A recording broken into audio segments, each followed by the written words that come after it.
கர்த்தருடைய பரிசுத்த நாமத்திற்கு மகிமுண்டாகட்டும். ஆண்டவராகிய இயேசு கிறிஸ்துவின் நாமத்தினாலே அன்பு கர்த்தருடைய பிள்ளைகளாகிய தங்கள் அனைவருக்கும் ஸ்வீட் ஊழியத்தின் சார்பாக வாழ்த்துக்களையும் ஸ்தோத்திரங்களையும் தெரிவித்துக் கொள்கின்றேன்.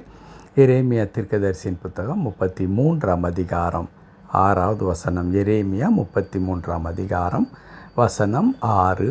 இதோ நான் அவர்களுக்கு சௌக்கியமும் ஆரோக்கியமும் வரப்பண்ணி அவர்களை குணமாக்கி அவர்களுக்கு பரிபூர்ண சமாதானத்தையும் சத்தியத்தையும் வெளிப்படுத்துவேன். நான் அவர்களுக்கு சௌக்கியத்தையும் ஆரோக்கியமும் வரப்பண்ணி அவர்களை குணமாக்கி அவர்களுக்கு பரிபூர்ண சமாதானத்தையும் சத்தியத்தையும் வெளிப்படுத்துவேன். என் அன்பு கடவுளுடைய பிள்ளைகளே, நம்முடைய ஆண்டவர் நம்முடைய சுக வாழ்வில் அதிகமான அக்கறை உள்ள ஆண்டவராக இருக்கிறார். ஆகவே தான் கடவுளுடைய வார்த்தை இப்படி நமக்கு சொல்லித் தருகிறது. ஒருவன் கிறிஸ்துவுக்குள் இருந்தால் அவன் புது சிருஷ்டியாக இருக்கிறான். பழையவைகள் எல்லாம் ஒழிந்து போயின, எல்லாம் புதியதாகின என்று எழுதியிருக்கிறதே. அப்படி கடவுளுக்குள்ளான ஒரு வாழ்க்கை நாம் கடந்து வரும் பொழுது ஆண்டவர் அந்த வாழ்க்கையை முழுவதுமாக பொறுப்பெடுத்து கொண்டு தம்முடைய கிருபையினாலே தம்முடைய வல்லமையினாலே நம்முடைய வாழ்வை நிரப்புகின்றார். அப்படி கர்த்தருடைய மகிமை நம்முடைய வாழ்க்கையை நிரப்பும் பொழுது நமக்குள்ளாக காணப்படுகிறதான எல்லா குறைவுகளையும் அது மாற்றி அமைக்கின்ற ஒன்றாக இருக்கிறது. எப்படி இருளும் வெளிச்சமும் ஒரு சேர வாழ முடியாதோ அதே வண்ணமாக கடவுளுடைய வல்லமை இருக்கிற இடத்தில் அங்கே பிரச்சனைகளுக்கு இடம் இருக்கவே இருக்காது. இந்த சத்தியத்தை பவுல் கொரிந்து திருச்சபைக்கு சொல்லித்தரும் பொழுது 13ஆம் அதிகாரத்தில் ஒரு அற்புதமான ஒரு வார்த்தையை சொல்லித் தருகிறார். அது என்ன? நிறைவானது வரும் பொழுது குறைவானவைகள் அகன்று போகும்.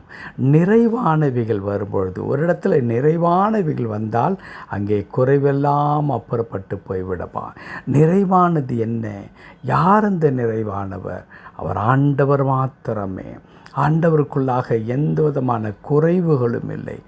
ஆண்டவர் எல்லா விதத்திலும் அவர் வல்லமை பெற்றவராக அவர் இருக்கிறபடியினால் அந்த நிறைவான ஆண்டவர் நம்முடைய இருதயத்தில், நம்முடைய குடும்பத்தில், நம்முடைய வாழ்க்கையில் வரும்பொழுது நமக்குள்ளாக இருக்கிற குறைபாடுகள் அது எதுவாக இருந்தாலும், அது பணப்பிரச்சனையாக இருந்தாலும், அது வியாதியினுடைய தாக்கமாக இருந்தாலும், அல்லது பிசாசானவர் நமக்கு விரோதமாக எதிரிகளை எழுப்பி கொடுத்து நம்ம எந்நாளும் கண்ணீரின் பாதைக்குள்ளாக நம்மை நடக்கச் செய்து கொண்டிருந்தாலும், ஆண்டவர் நம்மை சந்திக்கும் பொழுது இந்த குறைவுகளெல்லாம் மாறி போகும். அன்பு கடவுளுடைய பிள்ளைகளே, அதை தான் இங்கே எரேமியா தீர்க்கதரிசி மிக அற்புதமாய் சொல்லுகிறார். ஆண்டவர் குறிப்பிடுவதாக, நான் அவர்களுக்கு சௌக்கியமும் ஆரோக்கியமும் வர பண்ணுவேன். ஆமாம், அன்பு கடவுளுடைய பிள்ளைகளே, ஒருவேளை ஆரோக்கியமில்லாத ஒரு வாழ்க்கை இருக்குமானால் ஆண்டவர் உங்களுக்கு ஆரோக்கியத்தை தருவதாக கடவுள் வாக்கு செய்கின்றார்.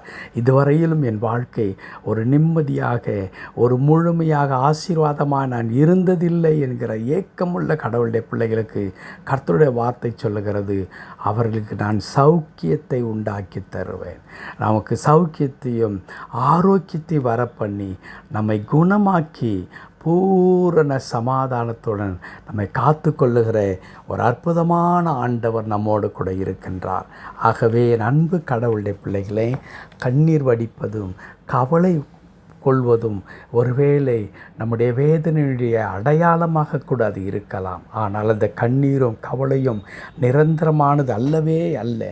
கர்த்தர் நமக்கு சௌக்கியத்தை வர பண்ணுகிற கடவுளாய், கர்த்தர் நமக்கு ஆரோக்கியத்தை வர பண்ணுகிற கடவுளாய், அதன் மூலமாக நம்முடைய இருதயத்தில், நம்முடைய வாழ்க்கையில் காணப்படுகிற கண்ணீர்கள் எல்லாம் மாறி, கவலைகள் எல்லாம் மாறி மகிழ்ந்து களி கூறும்படியான பாக்கியத்தை கடவுள் தரப்போகிறார்.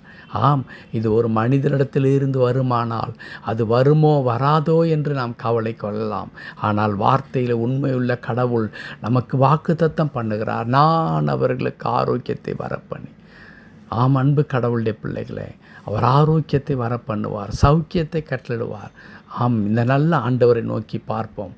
கடவுள் மாபெரும் அதிசயங்களை நம்முடைய வாழ்க்கையில் செய்வாராக. ஜெபிக்கலாமா. கிருபை நிறைந்த நல்ல ஆண்டவரே, உம்மை துதிக்கிறோம், உமக்கு நன்றி செலுத்துகிறோம்.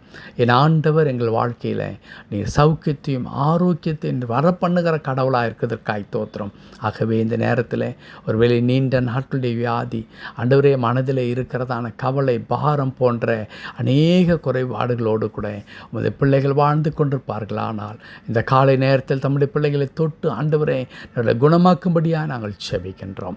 ஆரோக்கியமான ஒரு வாழ்க்கை, சௌக்கியமான ஒரு வாழ்க்கை, சமாதானம் நிறைந்த ஒரு வாழ்க்கை, சத்தியத்திற்குள்ளான ஒரு வாழ்க்கை உமது பிள்ளைகள் ஆண்டவரே வாழும்படி கர்த்தர் கிருபை தாரும். தேவனுடைய திருக்கரத்தில் தாழ்த்தி அர்ப்பணிக்கிறோம். பொறுப்படுத்திக் கொள்ளும் மீட்பர் நாமத்தில் பிதாவே. ஆமென், ஆமென்.